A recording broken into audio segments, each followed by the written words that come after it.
Какой род войск выбрать, проходить срочную или контрактную службу, какие преимущества имеет военнослужащий? Эти и другие вопросы задавали участники брифинга, прошедшего в отделе военного комиссариата города Канаша, Канашского и Янтиковского районов. Участие в нем приняли родители призывников, журналисты и специалисты военкомата. Желание ребят, конечно, род войск – это прежде всего десант, ВДВ, ВМЕФ. Немало ребят, которые Национальной гвардии. Но у нас есть требования, показатели предназначения, приказ министра обороны Российской Федерации. Мы от чего пляшем? Это состояние здоровья, прежде всего. Росвес, образование. Имеет водительские права категории ЦДЕ. Вот эти все показатели, они немаловажны во время предназначения по родам войск. Вообще, от чего зависят условия обеспечения воинских частей? Решением министра обороны Российской Федерации казарменный фонд обеспечено и благоустроено, прежде всего, это душевыми каминами, стиральными машинами автомат. И ребята вот после, насколько мы дембелями, когда возвращаются, спрашиваем, уже после зарядки принимают душевые камины. В выходные дни стирают или даже среди недели стирают свое обмундирование. Потому что когда мы служили, что было? Холодная вода, щетка, хозяйственное мыло, и мы стирали в тазиках или когда купались где-то. Так было. А сейчас уже обеспечение. Денежное удовольствие до 2000 солдат срочной службы получают. Военный комиссар Юрий Барышов подвел итоги весеннего и ознакомил присутствующих с ходом осеннего призыва. В весенний призыв было призвано 177 ребят. На место своей службы отправлено 155 призывников, согласно плану. Отсрочку получили 211 юношей. Юрий Витальевич рассказал и о ходе осеннего призыва. Всего запланировано призвать 130 ребят. Из них по городу Канашу 66, Канашскому району 44 и с Янтиковского района 20 юношей. На сегодняшний день призывными комиссиями призвано 56 парней. Получили уже на отправку 53 граждан. На сегодняшний день представлена отсрочка на 49 призывникам по различным причинам. Это соответствие федеральным законам, по болезни двоим и снова, так же как весной, смотрите, было 176, по учебе уже на сегодняшний день 47 ребят получили отсрочку. Освобожденного по состоянию здоровья 5. Установленные сроки получат военные билеты как ограниченные годные. Мы имеем определенные планы на отправку войска лиц, которые желают служить в военной службе по контракту и заключают Министерством обороны.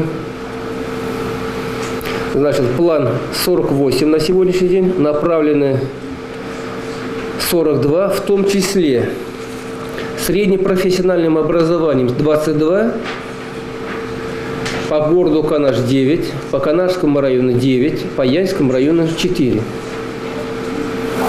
С высшим профессиональным образованием 10, в том числе 2 пока с Канаша уехали, по Канашскому району 5 и Янтиковского района 3.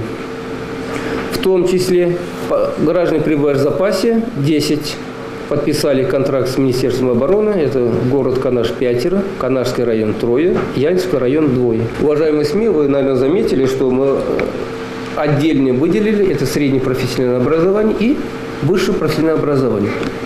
Изменением федеральный закон о воинской обязанности военной службы те лица, которые имеют среднетехническое образование и высшее образование, вправе заключить контракт с Министерством обороны Российской Федерации на 2 года.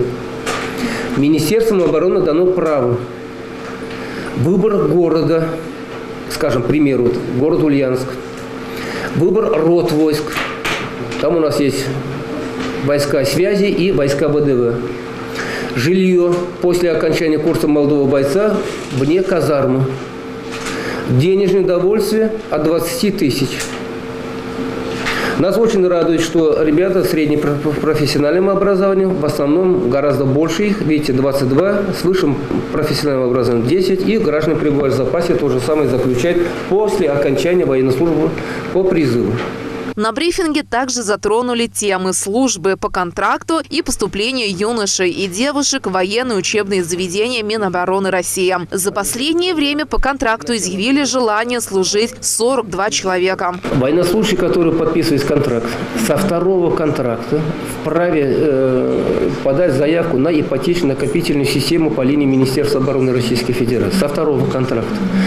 Значит, Министерство обороны оплачивает определенную сумму, и пока он проходит военную службу до 20 лет, значит, все он погасится.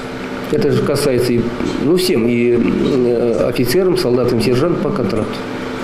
По нашему направлению годных ребят мы направляем в ДОСААФ, там где-то весенний призыв у нас всегда по 25 ребят, осенний призыв.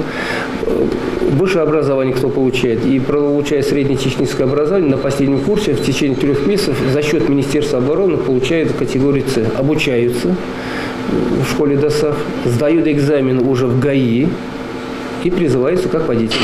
Но их уже стаж идет. В общей сложности в России всего 40 военных училищ и вузов. Подано 63 заявки на поступление, учиться в них было направлено 42 личных дела, а поступили 12 ребят. Военный комиссар ознакомил с набором средств для личного пользования солдатам. Сухим пайком, который выдается призывнику в дорогу до места назначения. Подробно рассказал об изменениях в федеральном законодательстве о воинской обязанности и службе. Ответил на вопросы журналистов и родителей. Через СМИ хотел бы передать родителям и родителям. Значит, с весеннего призыва определены только телефоны, использование телефонов солдат призывного возраста и в наших структурах, и в войсковых частях только кнопочные, которые телефоны не имеют диктофонов, фотоаппаратов, и выхода в интернет. Это немаловажно. Мы, понятно, военной структурой работаем. Выдается по 2 симки. Одна симка остается у родителей, вторая симка у призывника. Все входящие, исходящие бесплатны. Ограничения только по интернету. Конечно, солдаты срочной службы не в школьной скамье, не в садике. Постоянно сотовым телефоном пользоваться не могут. Они телефоны сдают.